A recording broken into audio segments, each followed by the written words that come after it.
Alrighty guys, so in this first example right here, what we're going to be looking at is our example with Kelly. And Kelly is going to invest $1,875 in a savings account that earns 3.35%. And this is compounded quarterly. So what will the account be worth in 7 years?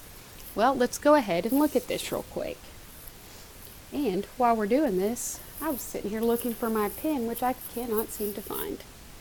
That's all right. All right, so let's look at this real quick.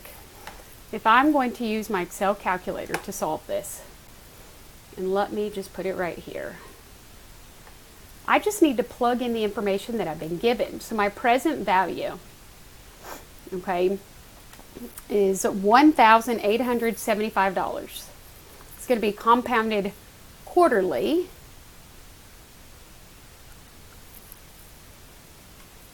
So I put a 4 there. My rate is 3.35%, and we want to know what it's going to look like in 7 years.